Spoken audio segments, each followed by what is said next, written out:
आज के समय में कई सारे वैज्ञानिकों का ये मानना है, एक बार व्यक्ति की मृत्यु होती है तो उसका जन्म फिर नहीं होता।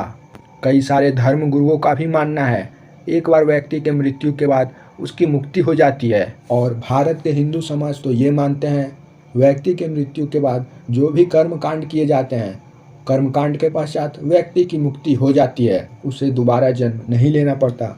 तो क्या ये सही है या गलत? इस कहानी के माध्यम से हम लोग इसे अच्छे तरीके से जान जाएंगे। इसके बाद आप समझ जाओगे व्यक्ति का पुण्य जन्म किन परिस्थितियों में होता है और क्या करने पर नहीं होता है। जब भगवान बुद्ध निर्वाण गति को प्राप्त कर चुके थे, उन्होंने एक बार अपनी सभा में सभी को कहा था, बहुत समय पहले की बात है, मैं एक गरीब धोबी के घर में एक गधे के शरीर में था।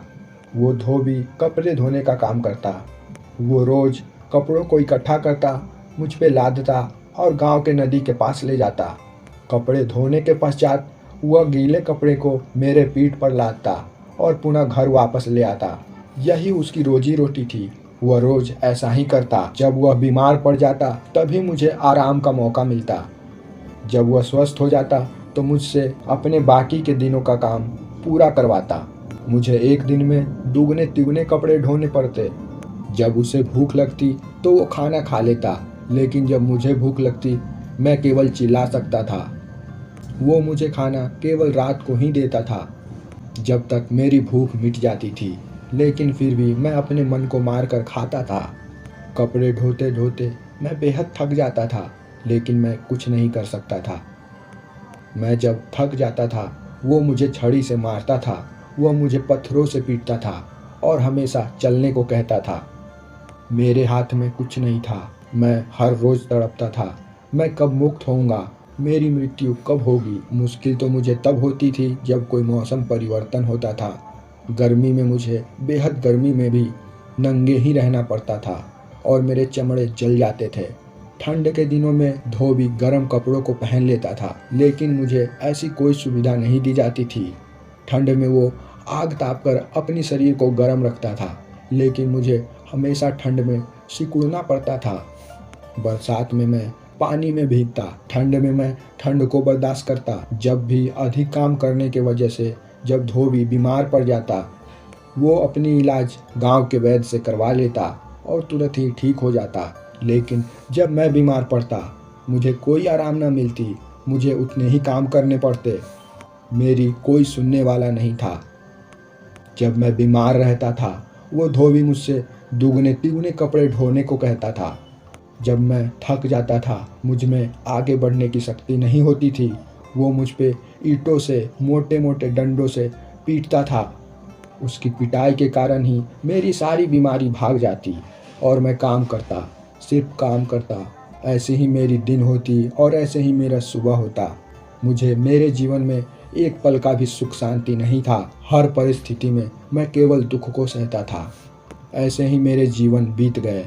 लेकिन मेरे मृत्यु के कुछ समय पहले जब धोबी शाही कपड़ों को धोता तो वो गर्म पानी में उसे भिगोकर मेरे पीठ पर लाद देता और उन कपड़ों को लाद कर नदी के पास ले जाता। गर्म पानी होने के कारण मेरे पीठ का मांस जल चुका था। उसने ना तो मेरा इलाज करवाया और न इसकी देखभाल की। वह लगातार गर्म कपड़ों की वजन मेरे उस जख्मी पीठ पर रखता रहा। कुछ समय बाद मेरे उस घाव में कीड़े लगने शुरू हो गए। मेरा वह शरीर का अंग बेहद सुन्न हो गया। और ऐसे ही कुछ समय बाद बरसात का मौसम आ चुका था। जमीन बेहद गीली हो चुकी थी और वह आम दिनों की तरह गर्म कपड़ों का बोझ मेरे पीठ पे लाद दिया और नदी ले जाने के लिए मुझे तैयार किया। मैं उस दिन बेहद बीमार था। इतना बीमार मैं पहले कभी नहीं हुआ। वह मुझे मारता, वह मुझे पीटता और आगे बढ़ने को कहता। मैं आगे बढ़ता गया, लेकिन रास्ते में एक दलदली मिट्टी आई। मेरा पाँव उसमें फंस गया। मैं अपनी पाँव को निकालने की पूरी कोशिश कर रहा था। मेरे जख्मी पीठ का दर्द अब बढ़ने लगा था। गर्म पानी की जलन मेरे शरीर के अंग अंग में होने लगी। मुझे ताकत नहीं मिल रही थी। वह धोबी मुझ पे प्रहार कर रहा था, मुझे ईंटों से मार रहा था, मुझे लकड़ियों से पीट रहा था और कुछ समय बाद मैं वहीं बेहोश हो गया। मेरे शरीर में से हर अंग से ऊर्जा निकल गई, लेकिन मैं पूरी तरह से मरा नहीं था। मेरे शरीर के हर अंग सुन्न हो चुके थे। लोग मुझ पे चढ़ चढ़ कर जा रहे थे और कुछ समय बाद मैं वहीं पे तड़प तड़प कर मर गया।